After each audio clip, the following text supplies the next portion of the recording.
प्राचीन काल में एक बहुत निर्धन ब्राह्मण रहता था। उसकी कोई संतान नहीं थी। वो नित्य प्रतिदिन पूजा पाठ करता था, परंतु उसकी स्त्री बहुत मलिनता के साथ रहती थी। वो न व्रत करती और न किसी देवता का पूजन करती थी। प्रातःकाल उठते ही सर्वप्रथम भोजन करती थी, बाद में कोई अन्य कार्य करती थी। ब्राह्मण देवता बहुत दुखी रहते थे, पत्नी को बहुत समझाते परंतु इसका कोई परिणाम नहीं निकलता था। भगवान की कृपा से ब्राह्मण की स्त्री को कन्या उत्पन्न हुई। वह कन्या अपने पिता के घर बड़ी होने लगी। वह बालिका प्रातः स्नान करके विष्णु भगवान का जप करती थी। वो बचपन से ही बृहस्पतिवार का व्रत करने लगी।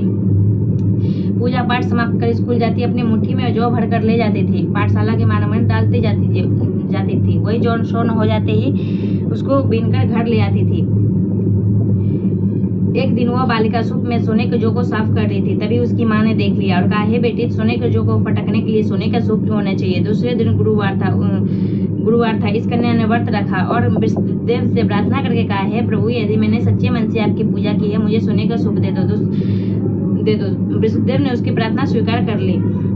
रोजाना की तरह वह कन्या जौ फैलाती हुई स्कूल चली गई। स्कूल से लौटकर जब वो जौ बीन रही थी तो विष्णुदेव की कृपा से उसे सोने का सूप मिला। उसे वो घर ले आई। उसमें जौ को साफ करने लगी, परंतु उसकी माँ का वही ढंग रहा।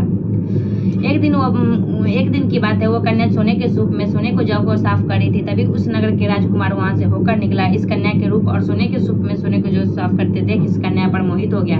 राजमहल में आकर वह उदास होकर लेट गया।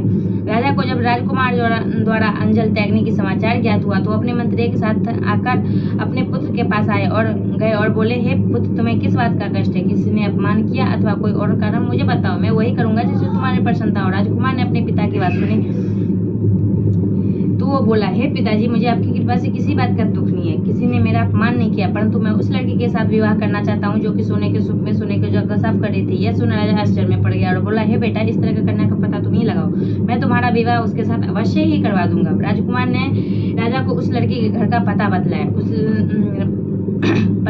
मंत्री उस लड़की के घर गया और राजा का आदेश ब्राह्मण को सुनाया। कुछ दिन बाद फिर कन्या का विवाह उस राजकुमार के साथ संपन्न हो गया। कन्या के घर से जाते ही उस ब्राह्मण देवता के घर में पहले की भांति गरीबी का निवास हो गया।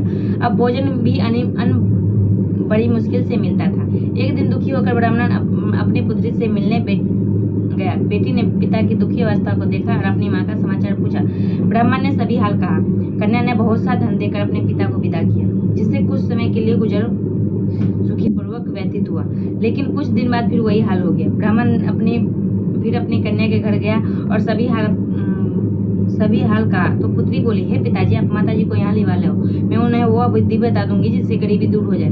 ब्राह्मण देवता अपनी स्त्री को साथ लेकर अपने पुत्री के पास राजमहल पहुंची। पुत्री अपनी माँ को समझाने लगी, हे माँ, तुम प्रातःकाल उठकर सर्वप्रथम स्नान करके विष्णु भगवान का पूजन करो तो सब दरिद्रता दूर हो जाएगी। परंतु उसकी माँ उसकी एक भी बात नहीं मानी। वह प्रातःकाल उठकर अपनी पुत्री का वजह चूर्ण खा लेती थी। एक दिन की उसकी पुत्री को बहुत गुस्सा आया। उसने एक रात का कोठरी का सारा सामान निकाल दिया और अपनी माँ को उसमें बंद कर दिया। प्रातः उसमें से निकाला, स्नान आदि करा के पूजा पाठ कराया तो उसकी माँ की भी बुद्धि ठीक हो गई। उसके बाद वह नियम से पूजा पाठ करती थी और प्रत्येक बृहस्पतिवार को व्रत रखने लगी। इस व्रत के प्रभाव से उसकी माँ भी बहुत धनवान हो गई और देवता के प्रभाव से वो सब हो गई। ब्राह्मण भी सुखी पूर्वक इस लोक का सुख भोग कर स्वर्गलोक को प्राप्त हुआ। इस तरह कहानी कहकर साधु वहाँ से लोप हो गए।